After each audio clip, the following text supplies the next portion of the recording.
ही है, इसलिए उसका नाम ज्योतिर्लिंग महादेव है। इसीलिए इसको ज्योतिर्लिंग महादेव कहा जाता है। एक ज्योति के बिंदु में मेरा शिव समाया है। कभी ब्रह्म कुमारी आश्रम में जाकर देखना, कभी ब्रह्म कुमारियों की बेटियों के पास में, ब्रह्म कुमारी दीदियों के पास में, माताओं के पास में बैठ कर देखना, एक छोटा सा फोटो देंगे, उसमें एक ज्योति बनी होगी, उसकी किरणें निकली होगी। एक ज्योति से परमात्मा समाया है। ये ज्योति, ये ज्योतिर्लिंग का स्वरूप है, जिससे हम तुम संसार सागर सब प्रकट हुआ है। भगवान शिव से भगवान नारायण प्रगटे हैं, भगवान नारायण से भगवान ब्रह्मा प्रगटे हैं, भगवान ब्रह्मा से ये संपूर्ण संसार सागर प्रगटा है। संपूर्ण संसार सागर ये सब शिव का दिया हुआ है। ये संपूर्ण ब्रह्मांड का सुख उसी का तो है। हमारा सुख है कहां? कहां है? ये तो उसकी पहचान है। अरे तुझ में राम, मुझ में राम, सब में राम समाया है। जित देखूं उत राम की ही माया है। सब में राम है। कोई गया आया, जाए खाए पिया, सब में राम है। अलग से कौन पैदा हो गया? कृष्ण जी को मत मानना, कांवड़ का जल चढ़ाने मत जाना, शिव के मंदिर मत जाना, भगवान के दरवाजे मत जाना। मेरा निवेदन है, जो कहते हैं मंदिर मत जाओ, राम मंदिर मत जाओ, कृष्ण मंदिर मत जाओ, शिव के मंदिर मत जाओ, यहां मत जाओ, वहां मत जाओ, उनसे कहना तू मर के ऊपर मत जाना। काहे को जा रहा है? पड़े रहे ना भाई। गंगा जी के घाट पर जाकर बैठ जाओ। इस व्यासपीठ ने आज तक नहीं कहा कि नर्मदा के घाट पर जाकर बैठ जाओ। इस व्यासपीठ ने आज तक नहीं कहा कि अपना घर छोड़ो, परिवार छोड़ो, कुटुंब छोड़ो, रिश्ते छोड़ो, नाते छोड़ो। हम किसी को छोड़ने की बात नहीं करते। हम तो एक ही बात करते हैं, घर में रहो। लड़ाई भी हो जाए घर में तो भी छोड़कर मत जाओ। कितनी भी पति से तुम्हारा लड़ाई हो जाए, पति से कितना झगड़ा हो जाए, सास से कितनी भी लड़ाई हो जाए, घर मत छोड़ना। वो कितना ही के तू अपने बाप के घर जा, नहीं जाऊं और यहीं बैठूंगी, जा। पति के तेरे को मैं पकड़ के तेरे घर छोड़ जाऊंगा, पति इतने में कहते नहीं जाऊंगी, यहीं रहूंगी, जा। और अंदर जाओ रसोई घर में, कितना भी झगड़ा हो, आटे को अच्छी लपक के उसनो, क्योंकि तुम किसी को उसन तो सकती नहीं है, तो आटे पे अपना दम लगा लो। और आटे को दम के उसन के अच्छा देसी घी का 4 पराठा बना के टेबल पे रख के बढ़िया चकाचक खाओ। वो गाली बके बकने तो आग लगे बस्ती में, अपन रे मस्ती में खाओ चक से। काय को जाए वो के जा, नहीं जाऊं, यहीं छाती पे मूंग धनु पर नहीं जाऊं, जा, नहीं जाऊंगी।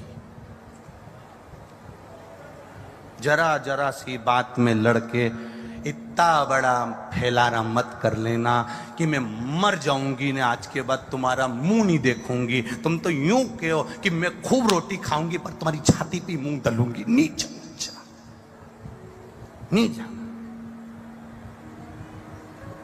काय को जाए हम घर छोड़ के? कई गुरुजी हम बड़े दुखी हैं, इसलिए हम सुसाइड करने जा रहे हैं, हम मरने जा रहे हैं। हमने कहा कैसे मरोगे, कोई प्लानिंग है? तो के पंखे में रस्सी बांध के लटक जाएंगे। हमने कहा ये तो ओल्ड फैशन है, क्यों न्यू फैशन निकालो? तो के हम दवाई खा के मर जाएंगे। हमने कहा ये भी ओल्ड है। हम पानी में डूब के मर जाएंगे। हमने कहा ये भी ओल्ड है। ट्रेन के नीचे मर जाए, हमने कहा ये भी ओल्ड है। गाड़ी के नीचे आ जाए, हमने कहा ये भी ओल्ड है। कोई न्यू फैशन निकालो, क्योंकि जैसे नए नए कपड़े की डिमांड आती है, नई नई कपड़े आते हैं, नई नई फैशन आती है, तो मरने का भी प्लानिंग नया करो। तो कि तुम बताओ कि नए तरीके से मरते कैसे? हमने कहा मरना तो सबको है। एक काम करो, जिस घर में रह रहे हो, जितने टेंशन में रह रहे हो, रहो उसके साथ में शंकर भगवान का भजन करते रहो, शिव जी का स्मरण करते रहो। और जिस दिन तुम्हारी अंतिम श्वास आए तब तक उस शंकर का भजन करो। जब मरना ही है, मतलब मरना मतलब घर वालों से पीछा छुड़ाना, तो तुम एक काम करो ना, शंकर के भजन में लग जाओ, शिव की भक्ति में लग जाओ। घर में रहो, परिवार में रहो, पर भगवान की भक्ति में रमे रहो, बस उसके भजन में रमे रहो। मरने नहीं देगा। मेरा महादेव के ऊपर जो 1 लोटा जल चढ़ाता है जिस हाथ से उसने शंकर पर पानी चढ़ाया है, जिस हाथ से उसने शिव का ऊपर जल चढ़ाया है, वो जल का हाथ मेरा महादेव पहली बार में पकड़ लेता है। मेरा महादेव पहली बार में पकड़ लेता है, उसको डूबने नहीं देता, उसको मरने नहीं देता, उसको पार लगा देता है। वो शिव तत्व है मेरा, वो ओघड़ी है मेरा, वो शंकर है मेरा, जो तुम्हें डूबने ना दे, जो तुम्हें मरने ना दे।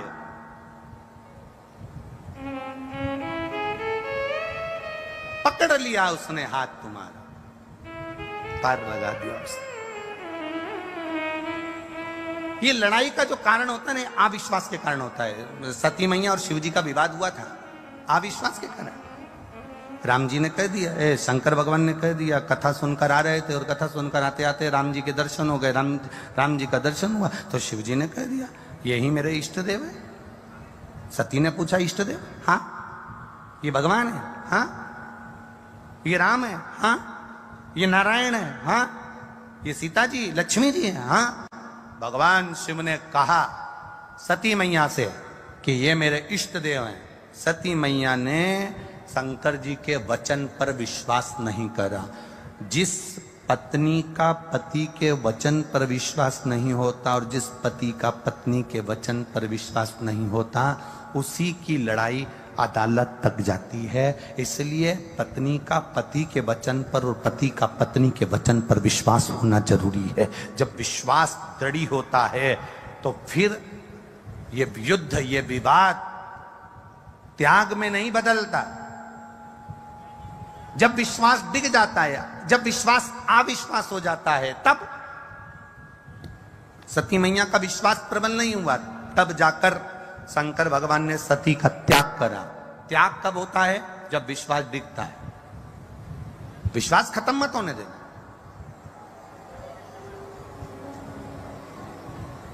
भरोसा खत्म नहीं होना चाहिए। अगर भरोसा खत्म हो गया, विश्वास खत्म हो गया तो परमात्मा नहीं मिल पाता। इस व्यासपीठ से हमने तो आपको कह दिया कि शंकर जी पे जल चढ़ाओ, शिव जी सब संभाल लेगा। मालूम पड़े 2-4 महीना, 3 महीना, 5 महीना चढ़ाया और उसके बाद तुम्हारा विश्वास डिग गया, कोई आ गया, किसी ने कह दिया कहां सीवर वाले महाराज के चक्कर में पड़े हो, चलो मैं तुमको ऐसी जगह लेकर चलता हूं, वो महाराज जी बस ऐसी बूटी घुमाते हैं और हंडा निकाल कर दे देंगे, तुम्हारा काम सफल कर देंगे ना।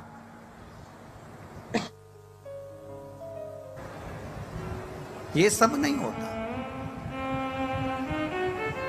किसी अंधविश्वास की ओर हमको नहीं जाना, किसी आडंबर की ओर हमको नहीं जाना। हम सनातन धर्म के प्रहरी हैं। सनातन धर्म के अंदर ना आडंबर होता है, ना अंधविश्वास होता है। सनातन धर्म में मूर्ति पूजन का प्रमाण है। शिव की आराधना करो, भगवान का भजन करो, कीर्तन करो, भगवान को अपना इष्ट मानकर उसकी आराधना में डूबो, उसकी भक्ति में डूबो।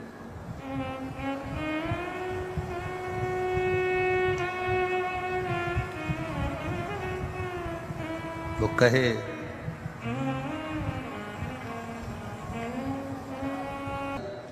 एक माताजी ने पत्र लिखा था कि आप कथा में भजन बिल्कुल मत गाना। उसमें नीचे लिखा था तुम भजन गाते हो, हम खड़े होते हैं और बाहर वाले अंदर घुस जाते हैं। हमारी जगह पे वो बैठ जाते हैं और हम खड़े होकर नाचते रहते और बाद में उनको हटाओ तो वो लड़ते हैं। तो तुम पूरी कथा में भजन मत गाना। अब अलवर वालों तुम बता दो हम क्या करें?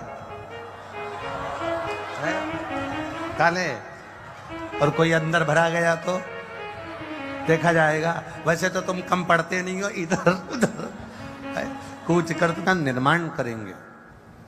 पार्थिव शिवलिंग का निर्माण करो। पर शिव महापुराण की कथा कहती है कि हम शिवलिंग का जो निर्माण करें उसमें हमारा एक स्मरण होना चाहिए।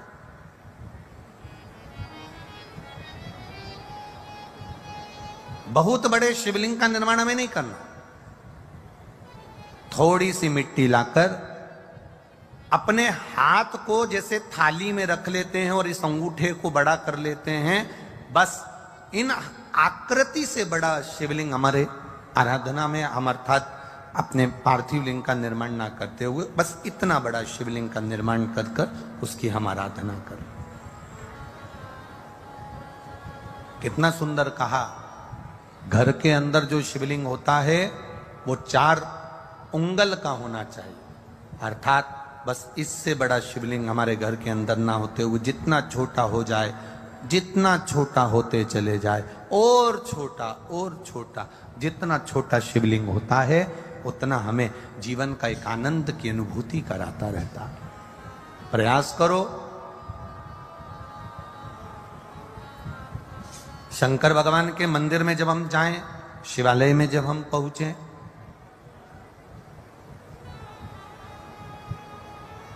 जब तुम्हें लगे एकांत है शिव,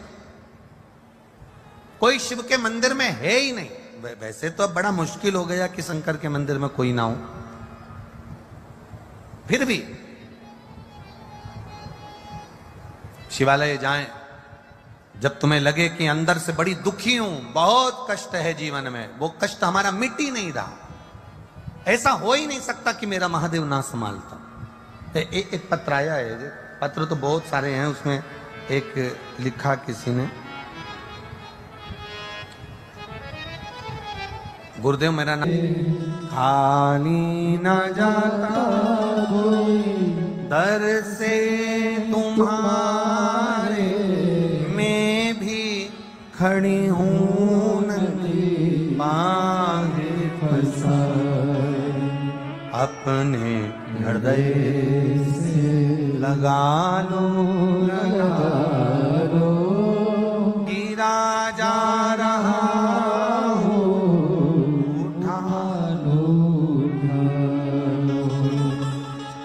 अविरल भक्ति आपको शिव के करीब लेकर जाती है।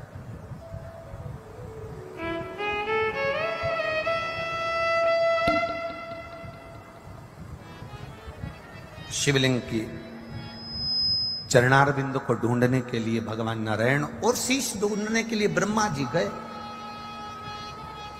नहीं मिला। भगवान नारायण तो वापिस आ गए, ब्रह्मा जी गए तो एक गौ माता को और केतकी के फूल को लेकर आए। केतकी के फूल ने झूठ बोल दिया तो शिव जी ने उसको श्राप दे दिया, पर गौ माता से ऐसा विश्वास नहीं था मेरे महादेव को कि ये भी झूठ बोल जाएगी, और गौ माता ने भी झूठ बोल दिया, गौ माता भी झूठ बोल, ऐसा विश्वास नहीं था। बहुत ध्यान देना, भरोसा कोई दूसरा नहीं तोड़ता, भरोसा कोई दूसरा नहीं तोड़ेगा,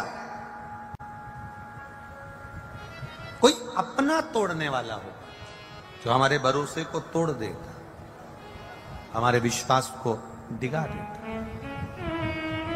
कोई कहे गुरुजी पहले तो भगवान इतने अवतार ले लिए, देखिए अब क्या भगवान अवतार नहीं लेते, अब क्या भगवान प्रकट नहीं होते। हम उनसे एक बात कहना चाहेंगे, सतयुग, त्रेता और द्वापर, कितने युग? जम के बोलो जरा, सतयुग, त्रेता और द्वापर, ये तीनों, सतयुग, त्रेता और द्वापर, इन तीनों को मिला लो तो भगवान ने 24 अवतार लिए। कितने अवतार लिए? 24 अवतार धारण। ठीक है। अगर एक सहज भाषा में देखा जाए तो सतयुग, त्रेता, द्वापर, इन तीनों युग को मिला लो तो भगवान ने 24 अवतार लिए।